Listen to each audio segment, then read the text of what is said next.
Pick up your laundry detergent, whatever brand you've got. Look at the back of the bottle. You'll see a list of ingredients that reads like a chemistry exam. Surfactants, optical brighteners, synthetic fragrance, stabilizers, dye. You paid for all of that, you carried it home. You'll carry another one home next month. Here's what they don't put on the label. Most of what's in that jug is water, plain water.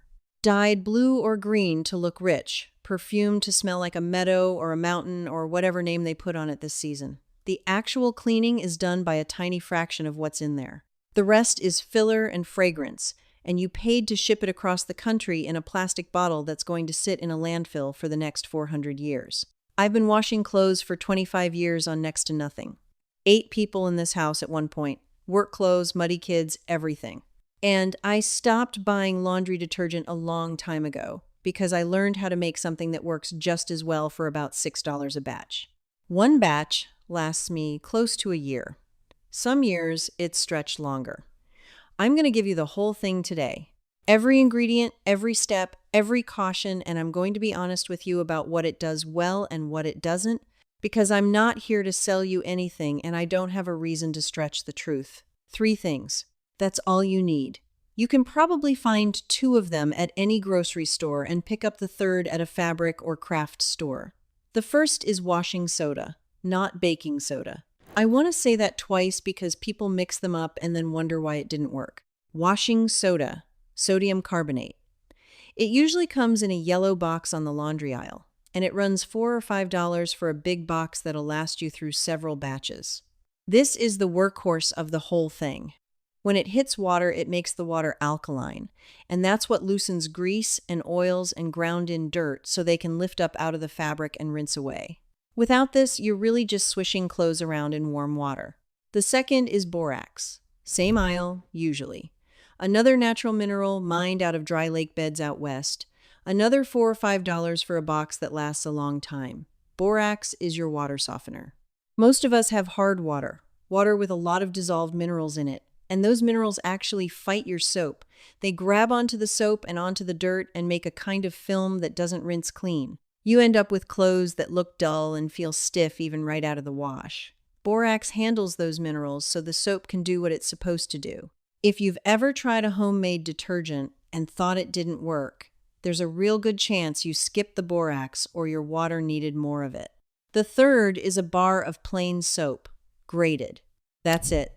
A simple bar, Castile if you can find it, or a plain laundry bar, something with a short ingredient list and no added moisturizers or fancy oils. You don't want the kind with aloe and shea butter, you want plain soap. A bar will cost you $1 or $2, and you grate it up fine on a regular kitchen grater, same as you'd grate a block of hard cheese. Buy all 3 and you'll spend maybe $12 or $13 total. But most of that box of washing soda and most of that box of borax are going to last you through several batches. When you work out what one batch actually costs, you're right around $6, sometimes less. By the way, this kind of thing is exactly what's in my book. Every method I use to run this house for less, written down in one place. It's on my website, links right below the video. Go grab it if you want it. I won't mention it again. Now, before we get into the mixing, I want to be plain about safety, because both of these minerals are strong and I'd rather tell you straight than have somebody get hurt. Washing soda and borax will dry out and irritate your skin if you handle them for long without gloves. They'll sting badly if you touch your face with them on your hands. So wear rubber gloves when you're mixing. Keep your hands away from your face. That's the easy part. The more important part is this. Borax is not for eating. It is a perfectly fine laundry mineral and it rinses clean out of your clothes in the wash. But it is harmful to swallow, especially for small children and pets. Keep both boxes up high, closed, away from little ones, the same way you'd keep any cleaning supply. This isn't something to be scared of. People have used these things in their homes for over 100 years. But you treat them with respect, same as you would bleach or anything else under the sink. Okay, here's how you make it. Grate your bar of soap until you have about a cup of fine soap shavings. Put those shavings in a saucepan with about 3 or 4 cups of water. Set it on low heat and stir slowly until every last flake melts into the water and it goes smooth, like thin milk. Don't rush it, don't crank the heat up, and don't walk away from it. You don't want it to boil and foam over. Just low and slow, stirring steady, about 10 minutes. While that's going, take a 5-gallon bucket and fill it about halfway with the hottest tap water you can get. When your soap is fully melted, pour it into the bucket. Then add 1 cup of the washing soda and 1 cup of the borax. Stir everything together with a long wooden spoon for a couple of minutes. You'll feel it start to thicken a little as the minerals dissolve and everything comes together. Then fill the bucket the rest of the way with water. Cold from the tap is fine. Give it another good stir, put the lid on, and leave it alone until morning. That last part is not optional. You have to let it sit overnight. You can't rush it, and you can't heat it faster. By the next morning, what was a bucket of murky liquid will have set up into a thick, soft gel.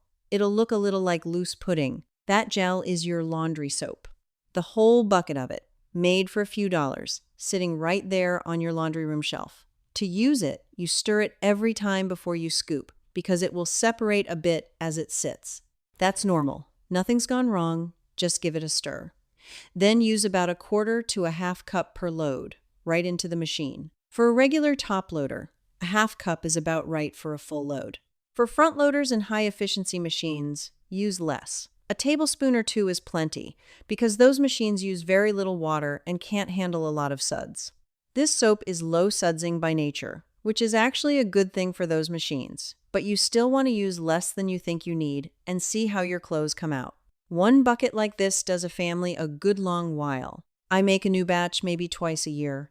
Now, here's the part I really want you to hear, because this is the difference between somebody who tries this and loves it and somebody who tries it once and goes back to the store. Hard water. I mentioned it already when I talked about the borax, but there's one more step that most people never get told. And it's cheap and it's simple, and if you skip it, you might end up thinking the whole thing doesn't work when really you just need this one thing. White vinegar in the rinse. Plain white vinegar, the big cheap jug from the grocery store. Pour about 1/2 cup into the fabric softener slot of your machine, or just pour it in at the start of the rinse cycle if your machine doesn't have that slot. That's all. Here's what it does. Even with the borax softening the water, in really hard water areas, you can sometimes get a faint buildup over time. A slight stiffness to your towels, a dull look to light-colored clothes. That's soap and minerals together, leaving a trace residue in the fibers. The vinegar is mildly acidic, and it cuts right through that, rinses it clean away, and leaves everything soft. It's the only fabric softener I use, have been for years. And no, your clothes don't come out smelling like vinegar. The smell rinses out completely as they dry. You won't notice it at all once they're off the line or out of the dryer. So the full system is soap gel in the wash, 1/2 cup of white vinegar in the rinse. That's it. That's the whole thing. Now, let me be straight with you about what this soap does well and what it doesn't, because there's no point lying to you about it. For everyday laundry, it's excellent. Regular dirt, sweat, body oils, the normal grime of normal life and work, it handles all of that cleanly and for nearly nothing. Your clothes will smell clean, not perfumed, just clean, the way clothes smelled before someone decided we needed a manufactured meadow smell to feel confident they were actually washed. If you've got someone in the house with sensitive skin, a kid who breaks out in rashes, somebody who gets headaches from fragrance, this plain soap with nothing artificial in it is often a real relief. That's not an exaggeration. I've heard it enough times to know it's real. What it's not as good at is heavy-duty set-in stains. Grass stains, blood, deep grease, the kind of stubborn stains that need enzymes to break them down. Store detergents have those enzymes built in, made in a laboratory specifically for that job, and I'm not going to pretend this homemade soap does the same thing. It doesn't. So for a bad stain, you treat it before it goes in the wash. Rub a little of the gel soap directly on the stain, or use whatever stain stick or spray you trust, and let it sit for a few minutes before the wash. That's not a workaround. That's just the right approach for stubborn stains, whether you're using this or store detergent. For the everyday load, the soap alone is all you need. I want to talk for a minute about that smell, because I think this is the thing worth understanding if you've never really thought about it. The fragrance in store detergent is doing a job, but the job isn't cleaning your clothes. The job is training your nose. Over years and years of pulling clothes out of the wash and having them smell a certain way, your brain learned to connect that smell with clean. So when you pull out clothes that smell like nothing, no perfume, no manufactured spring breeze, just neutral fabric, your brain quietly registers it as not quite clean. Even if the clothes are spotless, that's not an accident. That fragrance is expensive to make and put in there, and it doesn't clean a single thing. It's there to create a habit that makes you feel like plain, unscented clean isn't enough. And the brilliant part from their side is that you buy it every few weeks forever. A thing you make yourself for $6 a batch twice a year is a bad business for them. You can see why nobody's advertising it. Think about what you spend on laundry detergent in a year. If you're a family, probably close to $200, maybe more. This'll run you $6 twice a year. That's a lot of money for something that nobody ever told you was optional. There's no company that makes money when you mix washing soda and borax and a bar of plain soap in a bucket. There's no margin in it. Nobody's running commercials for it. There's no shelf at the store, no loyalty points, no subscription box. It just sits there working year after year, asking nothing. That's the whole reason you never heard about it. Here's what I want you to do this week. Walk past the laundry aisle. Go to the next aisle over, wherever they keep the cleaning supplies, and look on the low shelf. Yellow box says washing soda. Blue and white box says borax. Grab both. Then get yourself a plain bar of soap and a gallon of cheap white vinegar if you don't already have one. You'll spend maybe $15 total, and most of those boxes will last you well into next year. Come home, grate your bar of soap, melt it slow in a few cups of hot water, stir it into a half bucket of hot water with your cup of washing soda and your cup of borax, top it off with cold water, put the lid on, and leave it overnight. Don't peek. Don't stir it again until morning. When you open that bucket in the morning and it's set up into a gel, you'll feel like you did something. Like you figured out a thing that somebody didn't want you to know. Wear your gloves when you mix. Keep the boxes put away where the little ones can't get into them. Use a quarter to a half cup per load, less for high-efficiency machines, and a splash of vinegar in the rinse. Spot treat the bad stains before they go in. That's all of it. Tell me in the comments if you've tried this before or if this is the first you've heard of it. And tell me where you live, because I'm genuinely curious how the water hardness affects it in different places. Some of you are going to need that vinegar rinse more than others, and if you've got really hard water and you're still getting stiff towels, try bumping the borax up to a cup and a half in the next batch. I read every comment. I want to know how it goes.